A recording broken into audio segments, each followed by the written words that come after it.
Morning students. आज हम पढ़ेंगे एसिड बेस एंड सॉल्ट यानी कि अम्ल क्षार और लवण। अम्ल क्षार और लवण क्लास 10 के सेकंड चैप्टर में है, ठीक है। तो आज हम लोग अम्ल क्षार और लवण पढ़ेंगे, ठीक है।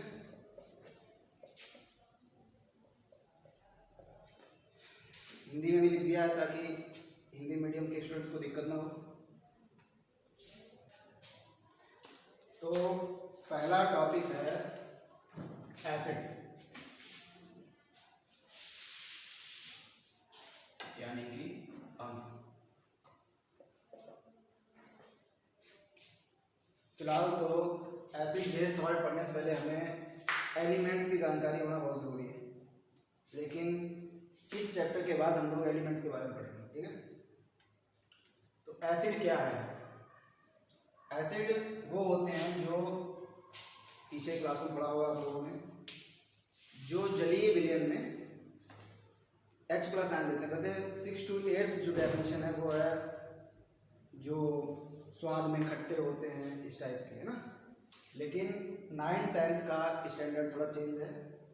यहाँ हम लोग पढ़ेंगे कि वे पदार्थ जो जलीय विलयन में H+ आयन देते हैं यानी कि हाइड्रोजन आयन देते हैं, वे पदार्थ जो जलीय विलयन में H+ यानी कि हाइड्रोजन आयन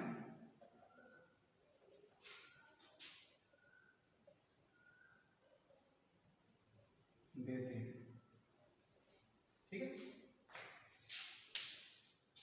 यानी कि जैसे कि एज एग्जांपल हम लोग देखेंगे HCl, क्या है ये? हाइड्रोक्लोरिक अम्ल, ठीक है। HCl को हम लोग समझेंगे कैसे, क्या होता है H+ आयन जो है, कैसे पता करेंगे कि ये अम्ल है या क्षार है या लवण है। HCl का हम लोग जलीय विलयन बनाते हैं तो HCl जो है ब्रेक हो जाता है H+ और Cl-। या हम लोग ले लेते हैं H2SO4 यानी कि सल्फ्यूरिक एसिड। सल्फ्यूरिक एसिड में क्या होगा? हाइड्रोजन यानी हाइड्रोजन आयन और सल्फेट आयन, समझ रहे ना। हाइड्रोजन आयन और सल्फेट आयन मिलकर बना है, ठीक है, सल्फ्यूरिक एसिड यानी सल्फ्यूरिक अम्ल, यानी कि 2H+। यहाँ पे 2 हाइड्रोजन है, दिख रहे होंगे, 2H+ और SO4-2। यहाँ पे हम लोग एक चीज समझेंगे, सल्फेट आयन पे -2 चार्ज होता है यानी कि -2 चार्ज, और H पे 1 होता है। इसलिए सल्फेट आयन से हम लोग हाइड्रोजन कंबाइन करते हैं, हाइड्रोजन जोड़ते हैं तो उसमें 2 हाइड्रोजन लगते हैं, ठीक है। 2 हाइड्रोजन की आवश्यकता होती है, अंतर कंपाउंड नहीं बनेगा, ठीक है। नोट कर लो,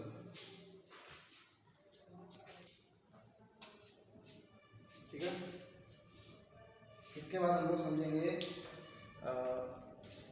टाइप्स ऑफ एसिड।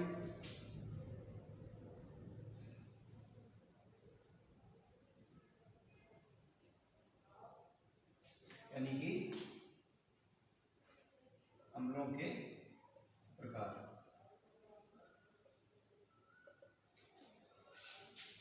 एसिड जो हैं 2 टाइप होते हैं, यानी कि स्ट्रॉन्ग एसिड और वीक एसिड, ठीक। स्ट्रॉन्ग और वीक एसिड बोर्ड एग्जाम में पूछा जाता है कि ऑब्जेक्टिव पूछे जाते हैं, स्ट्रॉन्ग एसिड कौन सा है, वीक एसिड कौन सा है। तो हम लोग इन दोनों डिस्कस करेंगे, ठीक है।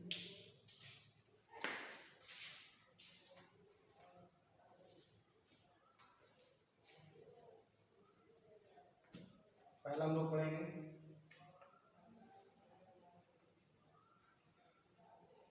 स्ट्रॉन्ग एसिड, ठीक है। स्ट्रॉन्ग एसिड में आते हैं HCl यानी कि हाइड्रोक्लोरिक अम्ल, हाइड्रोक्लोरिक अम्ल ठीक है।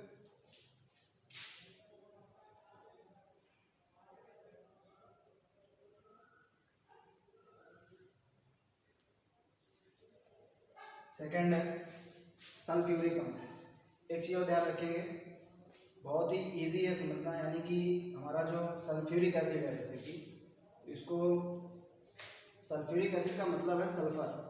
इसका जो है सेंट्रल एटम जो है, केंद्रीय परमाणु जो है वो क्या है, सल्फर है। हम लोग जान सकते हैं आराम से कि ये सल्फ्यूरिक एसिड है। नाइट्रिक अम्ल HNO3 यानी कि नाइट्रिक अम्ल,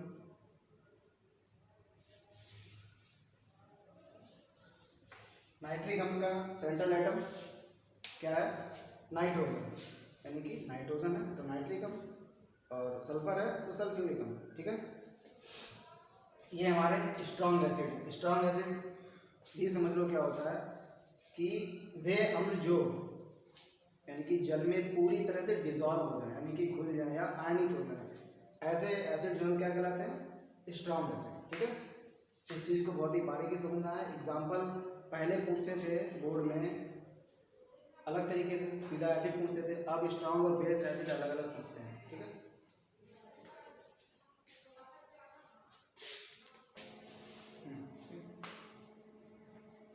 हाँ, तो हम लोग स्ट्रॉन्ग एसिड यानी कि प्रबल अम्ल की डेफिनेशन लिखेंगे, वे अम्ल जो जल में पूर्ण रूप से वियोजित आयनित मतलब या घुल जाते हैं, डेफिनेशन लिखिए आप नोट कर लीजिए।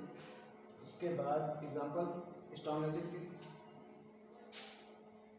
ये नोट कर लेंगे, हाइड्रोक्लोरिक अम्ल, सल्फ्यूरिक अम्ल और नाइट्रिक अम्ल। ये तीन जो हैं ये स्ट्रॉन्ग एसिड यानी प्रबल अम्ल हैं। ठीक,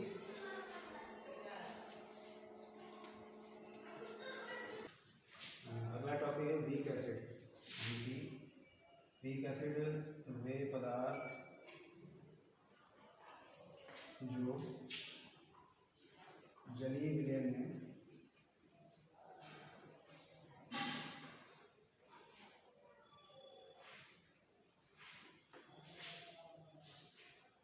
पूर्ण रूप से आयनित या वियोजित नहीं होते हैं।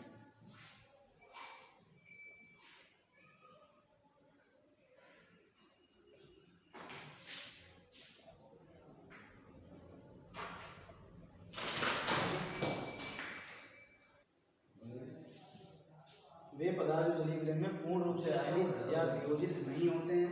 ठीक, यानी कि पूर्ण रूप से नहीं होते हैं तो प्रबल अम्ल है, वीक एसिड है। एज एग्जाम्पल हम लोग समझेंगे इसमें, जैसे कि फास्फोरिक अम्ल,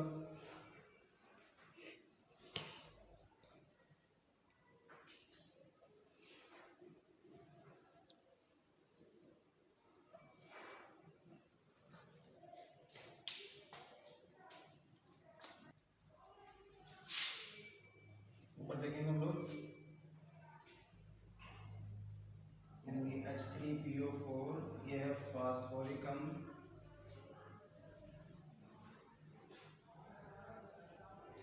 फास्फोरिक अम्ल यानी सेंट्रल एटम फास्फोरस, तो हम लोग यहाँ पे सेंट्रल एटम फास्फोरस है तो फास्फोरिक अम्ल बनाएगा। उसके बाद हम लोग पढ़ेंगे इसमें एक और एसिड है जो रेयर कंडीशन में दुर्बल अम्ल होता है, जैसे कि जो हैलोजन परमाणु से जो अम्ल बनते हैं वो अक्सर जो है स्ट्रॉन्ग एसिड में आते हैं, लेकिन एक हैलोजन एसिड है यानी कि HF, ये जो है वीक एसिड है।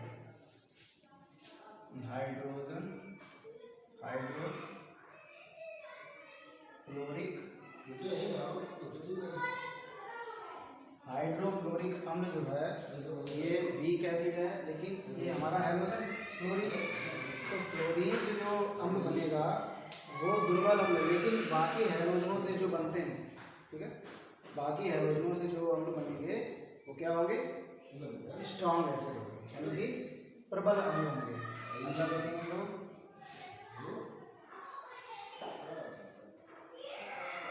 ये है एसिडिक अम्ल,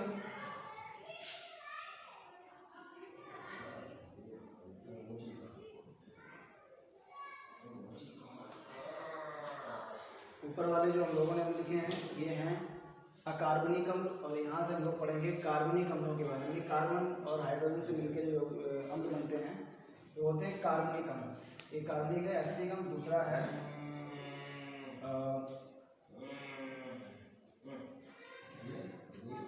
HCOOH, ठीक है। HCOOH मतलब ये है फार्मिक अम्ल। क्या है? फार्मिक। इसे हम लोग मेथेनोइक अम्ल भी कहते हैं। एक कार्बन है IUPAC में, हम लोग आगे पढ़ेंगे, अभी इस टॉपिक में नहीं, इसलिए हम लोग इसका नाम लिखेंगे।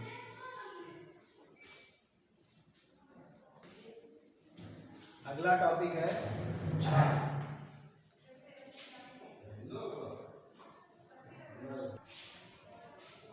अगला टॉपिक है बेस।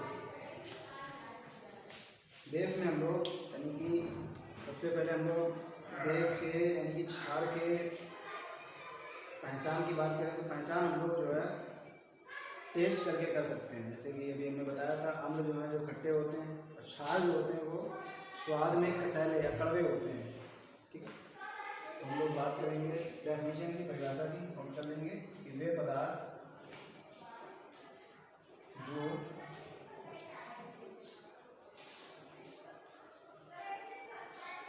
जलीय विलयन में OH माइनस आयन, ठीक है, OH माइनस आयन यानी कि हाइड्रोक्साइड आयन,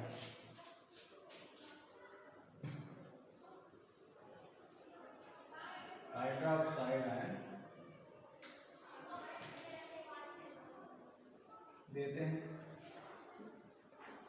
जलीय विलयन में हाइड्रोक्साइड आयन या OH माइनस यानी कि हाइड्रोजन और ऑक्सीजन से मिलकर बनता है, तो इसलिए हम लोग क्या बोलेंगे?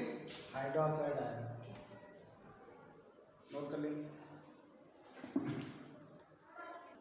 ओके, अब हम लोग बेस के समझेंगे एग्जाम्पल। बेस में यानी कि अभी बताया था कि जो OH माइनस आयन, पहले हम लोग समझ लें। जैसे कि पहला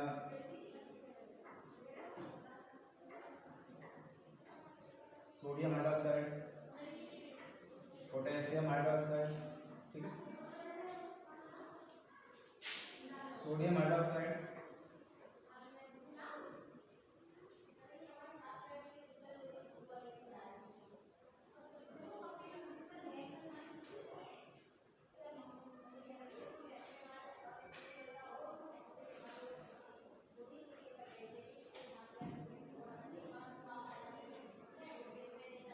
पोटेशियम हाइड्रोक्साइड। इनमें हम लोग देख एग्जाम्पल में बाद में नोट कर लेंगे, पहले NaOH को समझेंगे। NaOH जो है हम लोग इसको ब्रेक करेंगे, यानी कि अगर हम लोग जलीय विलयन में इसको घोलेंगे,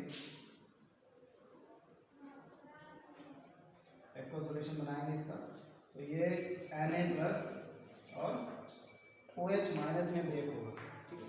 हमें हाइड्रोक्साइड आयन यही पहचान, हाइड्रोक्साइड आयन जो निकाल देते हैं, यानी कि जो आयनाइज होते हैं समय जो OH माइनस आयन देते हैं वो क्या होते हैं? क्षार,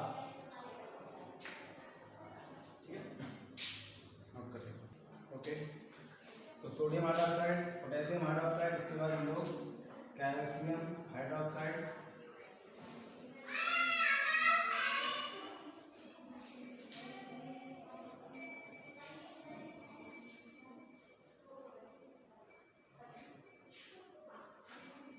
calcium hydroxide, magnesium hydroxide,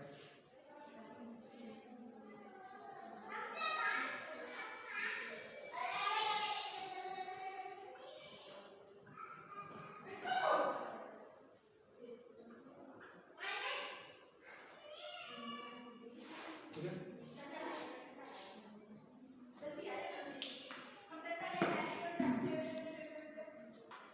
okay, अब हम लोग पढ़ेंगे सॉल्ट यानी कि लवण। सॉल्ट क्या है?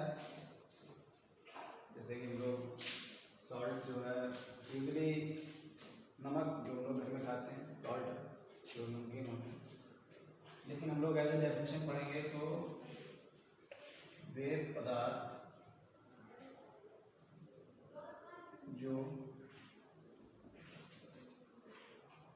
अम्ल और क्षार से मिलकर बनी है।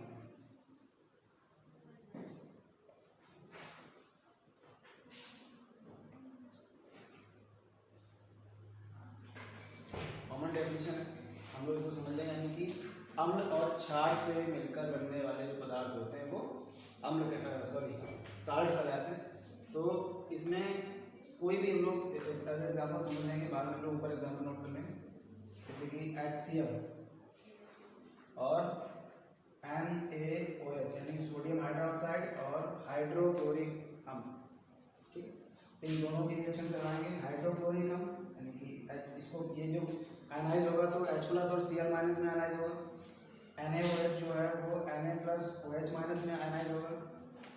इसका यानी कि पॉजिटिव चार्ज और इसका नेगेटिव चार्ज यानी प्लस प्लस ये, और इसका यानी कि प्लस माइनस ही अट्रैक्ट होते हैं और कंबाइन होते हैं NaCl। ये जो हम लोग जोड़ेंगे ये बनेगा NaCl और बचेगा क्या H+OH-। इन दोनों को जब लोग कंबाइन करेंगे तो निकलेगा हमारा H2O यानी कि यही हमारा साधारण नमक भी है, कॉमन सॉल्ट इसको हम लोग बोलते हैं। तो ये है वाटर। ठीक, नोट कर लेंगे। ठीक है, एग्जाम्पल समझेंगे, यानी कि NaCl जैसा कि जो हम लोग पढ़ रहे थे, सोडियम क्लोराइड,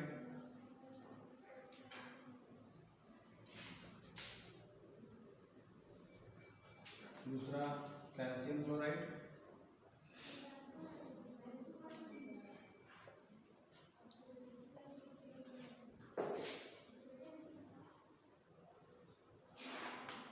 तीसरा हम लोग पढ़ेंगे sodium bisulphate,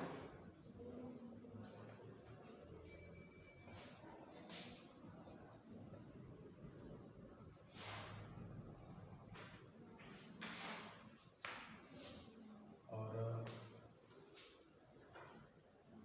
copper sulphate,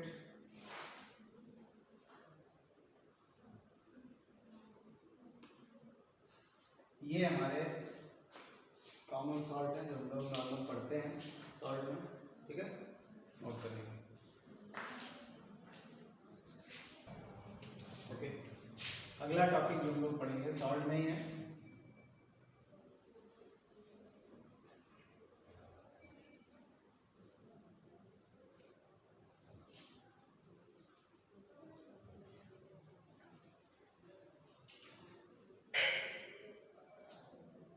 most important topic संकर लवण यानी कि हाइब्रिड सॉल्ट। इसमें हम लोग केवल इसके एग्जाम्पल नोट करेंगे, समझ लेंगे, या इसकी डेफिनेशन नोट कर लेंगे। दो या दो से अधिक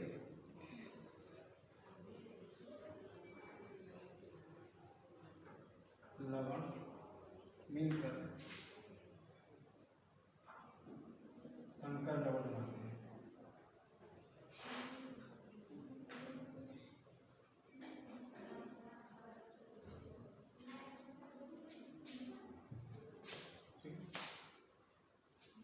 जैसे कि द्विक लवण में, जैसे कि एक ये एग्जांपल हम लिख रहे हैं K2SO4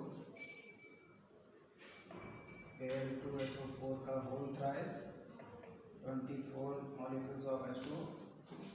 इसमें क्या है, ये है फिटकरी, ये द्विक सॉल्ट में आता है। द्विक लवण, द्विक लवण मतलब दो सॉल्ट मिल यानी दो लवण मिलकर बना है, एक पोटेशियम सल्फेट दूसरा aluminium sulphate. Potassium sulphate aluminium sulphate मिलके बना है, इसलिए लोग इसको द्विक सॉल्ट भी कहते हैं यानी द्विक लवण। ठीक है, आता ये संकर लवण में। इसका संकर लवण का एग्जाम्पल नोट करेंगे हम लोग, मोर लवण। ठीक,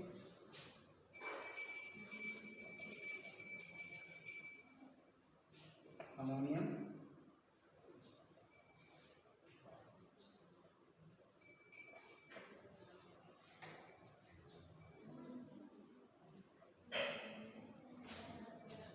इसका नाम लिख लेंगे, ये पोटेशियम एल्यूमिनियम सल्फेट है।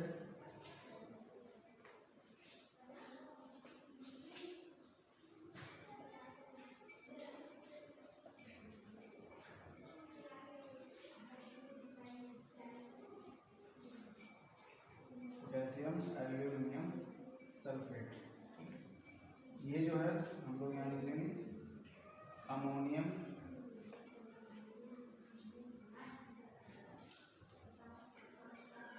Ferrous sulphate.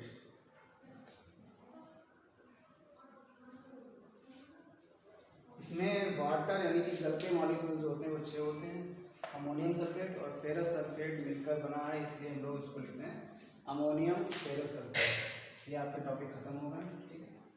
ऐसे ये जो है मोर सॉल्ट है, हम लोग जो है मोर लवण है। लास्ट टॉपिक था, सॉल्ट खत्म हो गया। इसके बाद आगे जो हम लोग अगर टॉपिक नोट करने हैं तो पॉज करके हम लोग लिख लेंगे, ठीक है। इतना आप लोग नोट कर लीजिएगा।